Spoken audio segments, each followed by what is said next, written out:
नमस्कार सर, आज का टॉपिक है कि हमारे मन में नकारात्मक विचार क्यों आते हैं और हम जितना कोशिश करते हैं कि वो ना आए वो उतने ही ज़्यादा आते हैं, बल्कि अगर हमारे मन में सकारात्मक विचार आए तब हम अपने आप को फोकस कर पाएंगे या अपने काम में अग्रसर कर पाएंगे।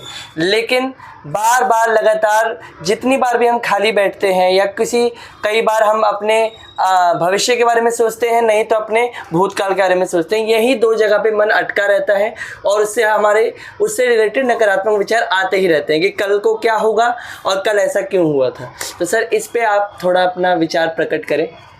ये नकारात्मक विचार बार बार मन में क्यों आता है, ये बहुत गंभीर प्रश्न भी है और ये संपूर्ण जनमानस के मन की ये आकांक्षा है, जानने की जिज्ञासा है। और वास्तव में अगर आप देखें तो 95% व्यक्ति नकारात्मक विचारों से ग्रसित है। और आप क्यों बार बार आता है? क्योंकि मन का स्वभाव है कि वह मन बार बार एक जाल बुनता रहता है। ध्यान रखें, मन को अगर सही दिशा आप नहीं देते हैं, सही उद्देश्यों से मन को नहीं जोड़ते हैं, तो मन इधर उधर भटक जाता है, सांसारिक विषय वस्तुओं की ओर भागता है। इंद्रियों के साथ साथ में वह इंद्रिय अपने विषयों की ओर भागती है, मन उनके साथ साथ भागता है जी। फिर मन कहीं ना कहीं भटक जाता है, वहीं अटक जाता है। अब उन इंद्रियों के विषय की पूर्ति अगर नहीं होती है तो मन में संशय पैदा होता है, मन शंका पैदा करता है, संशय पैदा करता है। फिर मन भ्रमित हो जाता है कि अगर ये चीज हमें नहीं मिला तो, मेरे साथ ये घटना हो गई तो, मैंने परीक्षा दिया अगर फेल हो गया तो, मेरे साथी मेरे से रूठ गए तो। ये मन का स्वभाव है। ये मन का केवल निगेटिविटी नहीं है, मन हमारे शरीर का एक कहें तो सुरक्षा कर्मी भी है। सुरक्षा की दृष्टि से भी मन हमें भ्रम पैदा करता है, भय पैदा करता है कि वहाँ खतरा हो सकता है। परंतु ये मन का अपना अनुभव है, वह अपने अनुभव से ये अनुभव करता है कि मेरा मित्र रूठ जाए तो संशय पैदा करता है। मन का स्वभाव है संशय पैदा करना। क्या सर ये आदि मानव काल से चला आ रहा है? जैसे उस समय होता था कि आदि मानव लोग जो होते थे, हमारे पूर्वज, वो लोग बहुत सतर्क होते थे कि उधर कोई शेर तो नहीं, उधर कोई ये तो नहीं। तो क्या उनको सुरक्षित अपने आप को करने के लिए हर वक्त चौकन्ना रहना पड़ता था? और यही चीज़ आज तक चली आ रही है कि हम हमेशा सुरक्षित चाहते हैं कि अगर मैं कोई करियर चूज कर रहा हूँ तो उसके मुझे पूरा रास्ता पता होगा तब मैं शुरू करूँगा, ताकि मेरे को कल को कोई फेलियर ना मिल जाए अचानक से। इसलिए मैं पहले ही सब जानना चाह रहा हूँ, बट सब कुछ पहले नहीं जाना जा सकता, नहीं जाना जा सकता। इसीलिए मन डर भी पैदा करता है। अच्छा। और मन डर पैदा करता है तो केवल इसको निगेटिविटी के दृष्टि से नहीं देखा जाएगा, क्योंकि मन डर पैदा करता है आपको सचेत करने के लिए, सुरक्षा। जो अभी आपने कहा कि हमारे पूर्वज जो थे, जो वन में घूमते रहते थे, घुमंतु जीवन जीते थे, पशु पक्षियों का शिकार करके भोजन करते थे। अचानक कुछ भी हो जाता था, आपने सामने कुछ भी आ जाता था, सामने शेर आ गया, टाइगर बाघ आ गया, तो वो सबसे सुरक्षित रखने के लिए तो मन ही तो, इसीलिए कहा गया मन इज पावर, मन शक्ति है। तो उस शक्ति को आप कहाँ लगाते हैं ये आपके ऊपर डिपेंड करता है, निर्भर करता है। उस समय के लोग अपने अनुकूल वातावरण के अनुसार अपने मन को चौकन्ना बनाते थे और उनका मन चौकन्ना रहता था। आज समय बदला है, विषय बदला है, संसाधन बदले हैं, तो इस दृष्टि को अगर देखा जाए तो मन को हम केवल निगेटिव नजरिया से नहीं देखेंगे, क्योंकि मन तो हमें संशय पैदा करता कि अगर आप ये काम कर रहे हो और ये काम अगर नहीं चला तो। लेकिन यह मन के बाद कहा जाता है ना कि आत्मा के 4 सेवक हैं, मन, बुद्धि, चित्त और अहंकार। फिर आत्मा, आत्मा जो हमारा स्वामी है, जो मैं हूँ, आत्मा, चेतन आत्मा मैं हूँ, जो मैं बोल रहा हूँ। अच्छा। मैं वाणी के रूप में बोल रहा हूँ। तो ये वाणी बोलने वाला कौन है? वो शक्ति कहाँ से आ रही है? वो अचेतन आत्मा से आ रही है। अच्छा। मन को भी शक्ति कहाँ से आ रही है? मन को जड़ कहा गया है, हमारे वेद उपनिषदों में मन को जड़ कहा गया है, बुद्धि को जड़ कहा गया है, यानी जड़ बुद्धि है। मन बुद्धि, मन में जड़, मन जड़ता है, लेकिन मन को सक्रिय करने के लिए वो ऊर्जा शक्ति कहाँ से आ रही है? वो चेतन आत्मा से आ रही है। तो चेतन आत्मा अपना काम कर रहा है, वो आत्मा को प्रोटेक्ट करता है, आत्मा को पूरी तरह से सुरक्षित, संरक्षित करने का प्रयास करता है। अब अगर हम एक छत के कोने पे चल रहे हैं और अगर हमें डर सा लग रहा है कि कहीं मैं गिर ना जाऊं, तो ये डर तो होना अच्छी है, ये अच्छी बात। अगर वो डर ही नहीं होगा तो हमारे साथ कुछ दुर्घटना हो सकती है। तब तो हमारा मन अगर सचेत न हो तब तो हमारा पैर कहीं भी पड़ सकता है। बिल्कुल। आप देखते हैं कहीं से कोई खतरा दिखता है, आप बाइक चलाते हैं, कार चलाते हैं, कहीं गड्ढा दिखता है तो मन को दृष्टि देखा, लेकिन दृष्टि ने किसको, हमारे आंख देखते हैं, आंख किसको इन्फॉर्म करता है, मन को। मन, और मन तुरंत अपने पूरे बॉडी को, सभी कर्म इंद्रिया, ज्ञान इंद्रिया सब सचेत हो जाते हैं, क्योंकि मन को ये कर्म इंद्रियों और ज्ञान इंद्रियों का स्वामी कहा गया है। मन स्वामी है जी। 10 इंद्रियां हैं, 5 कर्म इंद्रियां और 5 ज्ञान इंद्रियां। तो ज्ञान इंद्रियां जो है आंख, कान, नाक, जीवा, त्वचा, ये जो है ये हमारे मन को इंफॉर्मेशन देते हैं कि यहाँ अंधेरा है, यहाँ कालापन है, यहाँ गड्ढा है, यहाँ करंट आ रहा है। तो मन उसके हिसाब से अपने शरीर को कैसे सुरक्षित रखना है पूरे इंद्रियों को सचेत कर देता है। बात को समझ रहे हैं। अब यहाँ पे बात आती है कि लोग डिप्रेशन में जा रहे हैं, तनाव में जा रहे हैं। वही मेरा सवाल था। इसका थोड़ा सा भूमिका भी जरूरी था, इसको बैकग्राउंड को जानना जरूरी था। अब बात आती है कि डिप्रेशन में जा रहे हैं, तनाव में जा रहे हैं, चिंता में जा रहे हैं। तो हमारे ऋषि मुनियों ने, हमारे योगी तपस्वियों ने, हमारे पूर्वजों ने, सदगुरुओं ने इस पर बहुत रिसर्च किया है जी। और रिसर्च करके पाया है कि मन इज पावर, मन इज, हमारा मन हमें संचालित करता है जी। तो मन इज ड्राइवर कहा जाए तो वहां पे अगर आप देखते हैं तो मन चिंता में क्यों पड़ता है, ये हमारे ऋषि मुनियों ने, योगी तपस्वियों ने इसका अन्वेषण किया है, यानी रिसर्च किया है। और उसको पाया है कि मन जब शांत होता है, जब मन स्थिर होता है, जब मन एकाग्र होता है, जब मन संतुष्ट होता है अपने आप में, तब हमारी सारी इंद्रियां, कर्म इंद्रियां, ज्ञान इंद्रियां और हमारे पूरा मानसिक और शारीरिक दोनों हार्मोन्स जो है वे सब शांत होते हैं। मन के हारे हार है, मन के जीते जीत। मन के शांति से शांति है और मन के व्यग्रता से उद्वेग है, वो शरीर में भी, वो मन में भी। सर अगर मन को स्थिर करना है तो कहा जाता है कि ध्यान में बैठिए, ये सब, लेकिन अगर ध्यान करते हैं तो हम देखते हैं कि हमारा मन, हम जो स्थिर कर रहे हैं वो तो और भर रहा है।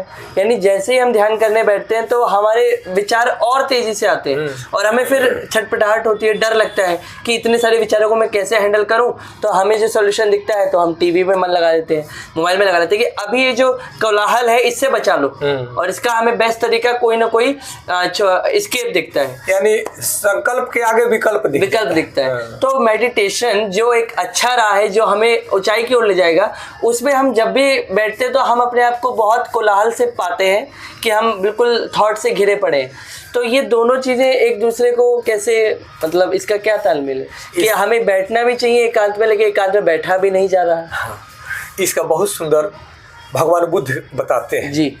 भगवान बुद्ध के पास एक व्यक्ति आया, बोला कि भगवान आप तो कहते हैं कि ध्यान में बैठो मन शांत होगा, तो मैं तो ध्यान में बैठता हूँ तो मन भागने लगता है, मन में बहुत सारे विचार आते हैं, मन व्यग्रता हो जाता है, मेरा शरीर में भी व्यग्रता हो जाती है, बिल्कुल मन भी व्यग्र, शरीर भी व्यग्र, बैठा नहीं जाता, छटपटाहट होती। हाँ, तो भगवान बुद्ध कह कि ठीक है, भगवान इसका समाधान बताए। वो व्यक्ति पूछता है तो भगवान बुद्ध ने एक छोटा सा कुत्ता का पिल्ला था, तो कहा कि इसको ले जाओ और 1 महीना अपने पास पालो, अच्छा, इसको खिलाओ पिलाओ और 1 महीना बाद आना। अच्छा, बोला कि ठीक है। अब भगवान बुद्ध का बात मान करके वो चला जाता है, लेकिन मन में कहता है कि कमाल की बात है, मैं तो भगवान बुद्ध के पास गया कि मेरा समाधान बताइए, कि मन भागता है तो मेरा ये समाधान बताइए, ये हमें काम पकड़ा दिए कि एक कुत्ता को पालो, अब चलो जब कह दिए तो करना पड़ेगा। वो ले गया, उसको पालने लगा, तो कुत्ता का बच्चा वो इधर उधर भागता था, उसको बार बार पकड़ कर लाता था, कभी दूध पिलाए, कभी बिस्किट खिलाए, कभी ये करे, तो लेकिन फिर भी खा करके फिर वो भागने लगता था, फिर कुछ खिलाए, फिर आए पकड़ के लाए, फिर भागने लगता था। फिर कुछ दिनों तक ऐसे ही चला, 5-10 दिन तक ऐसे चला। फिर बाद में वो जब बुलाए कुछ खाने को तो कुत्ता भागता था, लेकिन अब बिना पकड़े भी दौड़ के चला जाता था। अच्छा। फिर वो 10-15 दिन में वो बार बार बुलाए तो आ जाता था। फिर वो स्थिति ऐसी बनी कि बार बार वो कुछ लिया रहता था तो हाथ में तो वह उसके साथ ही चलने लगता था। वाह। और फिर आगे चल करके वो कुछ नहीं भी लिया था तो उसके साथ में वो कहता कि चल उधर जा, तो नहीं जा रहा था, फिर वो उसी के पीछे पीछे चलने लगता था। 1 महीना बीत गया, फिर 1 महीने बाद वह व्यक्ति उस कुत्ते को लेकर के भगवान बुद्ध के पास पहुंचा जी। कहा कि भगवान आपके आदेशानुसार हमने इस कुत्ते का लालन पालन किया और 1 महीना बीत गया, अब तो मेरे प्रश्न का उत्तर दे दीजिए।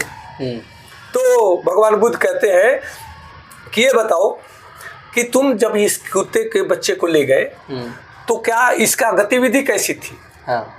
तो कहा कि वो व्यक्ति बोलता है कि भगवान ये तो बार बार भाग जाता था। हाँ। तो मैं पकड़ के लाता था, कभी बिस्किट खिलाता था, कभी दूध पिलाता था, तो ये फिर खा करके फिर इधर से उधर भाग जाता था, फिर कभी मैं उसको पकड़ के लाता था, फिर वही ये करता था। शुरुआत में दिक्कतें रही। हाँ, तो 5 से 10 दिन तो मेरे को बड़ा दिक्कत हुआ, पकड़ पकड़ के लाना पड़ता था।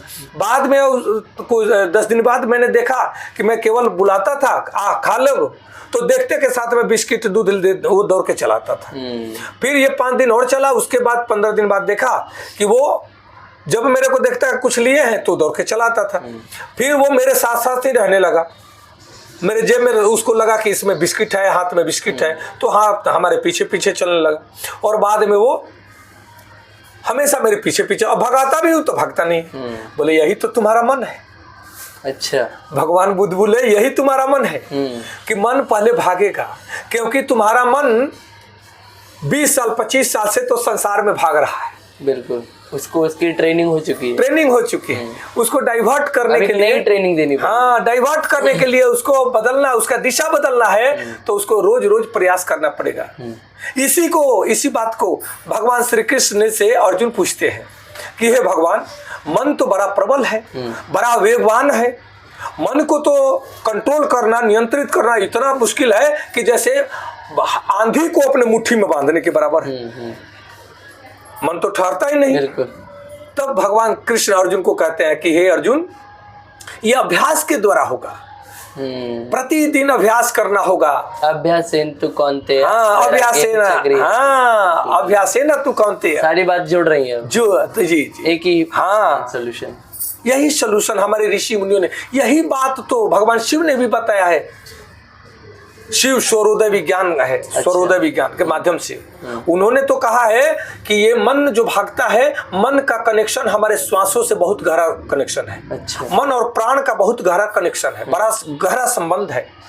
मन जब व्यग्र हो, मन जब भागे, मन में क्रोध आए, तनाव आए, चिंता आए, तो इसका प्रैक्टिकल आप कर सकते हैं, मैंने किया है।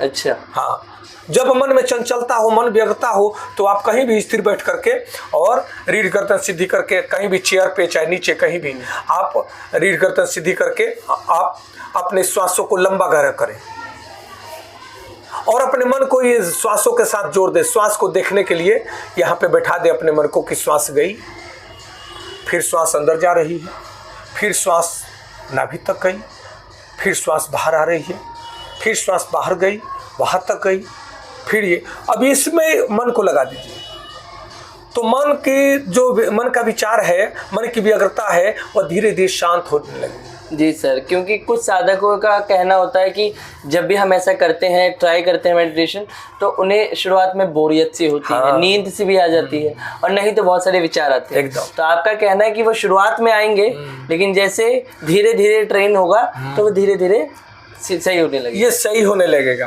उस कुत्ते के बच्चे से भी तुलना आप अपने मन का कर सकते हैं, भगवान श्री कृष्ण जी के सिद्धांत से अपने को जोड़ सकते हैं, और भगवान शिव जी के जो हमेशा ध्यान में ही रहते हैं। जी जी।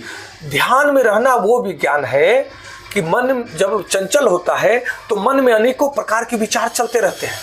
तो जैसे आसमान में कोई बदलाव नहीं आता, चाहे बादल कितना भी हो, बिल्कुल। चाहे कुछ भी हो, तो लेकिन बादल जब आते हैं तो कई बार सूरज को ढक लेते हैं, तो सूरज की रोशनी छिप जाती है बादलों से, तो लगता कि अंधेरा हो गया, सूरज तो उगा ही नहीं, सूर्योदय हुआ ही नहीं, सूरज तो दिखाई नहीं दे रहा है। उसी प्रकार से हमारा चेतन आत्मा का प्रकाश तो हरदम प्रकाशित हो रहा है, ऊर्जा हरदम प्रस्फुटित हो रहा है, परंतु जब मन हमारा व्यग्र होता है, मन सांसारिक विषय वस्तुओं में उलझ जाता है, तब हमारा मन संसार में उलझ जाता है, तब वो अंतःकरण से दूर हो जाता है। अपने अंतःकरण में जो हमारे चेतन ऊर्जा शक्ति है, चेतन आत्मा है, यह अपने गुण धर्म को भूल जाता है, वह सांसारिक विषय वस्तुओं को पूर्ण करने में, इंद्रियों की विषयों को पूर्ण करने में लगा रहता है और हमारा जीवन वैसा ही बन जाता है। लेकिन हमारे ऋषि मुनि योगी तपस्वियों ने, हमारे भगवान ने कहा है कि अपने मन को बाहर मुखी नहीं, उसको अंतर्मुखी जब आप करेंगे, अपने मन और इंद्रियों को अंदर लाएंगे, अपने बुद्धि को अंदर लाएंगे अंतःकरण में, और वो कैसे होगा? आंखें बंद करना पड़ेगा, क्योंकि आंख जब तक बाहर देख रही है तब तक वो मन भी आंख के साथ बाहर देख रहा है। बिल्कुल। कान बाहर सुन रहे हैं, इसीलिए कहा गया कि जब 3 से 5 का जो समय होता है सुबह का, प्रकृति भी एकदम शांत होती है, सब सारी दुनिया सोई रहती है, उस समय योगी जागता है। और क्योंकि कान में कोई फालतू का आवाज नहीं आता, आंख कुछ देखती नहीं, और उस समय गहरा ध्यान में उतरने का बड़ा बढ़िया समय होता है। अच्छा। इसी को ब्रह्म मुहूर्त कहा गया है। हाँ। ब्रह्म के साथ जब जुड़ा जाए वो ब्रह्म मुहूर्त, उस समय ब्रह्म जागृत होता है। बहुत अच्छा। इस बात को समझना है। तो सर यही बात रही कि अगर आप चिंता से, तनाव से और डिप्रेशन से दूर करना चाहते हैं तो आपको वर्तमान में अपने मन को लाना होगा, तभी आप नेगेटिव थिंकिंग से दूर होंगे। भविष्य की चिंता नहीं, और पीछे जो भूतकाल में घटित हो गया है उसके विषय में सोचे नहीं। वर्तमान में आप कर्म करें, और कर्म के फल की भी इच्छा मत करें। कर्म करेंगे तो भगवान श्री कृष्ण कहते हैं कर्म कभी निष्फल नहीं होता है। तो अच्छा कर्म करेंगे तो उसका परिणाम आज नहीं तो कल निश्चित रूप से मिलेगा।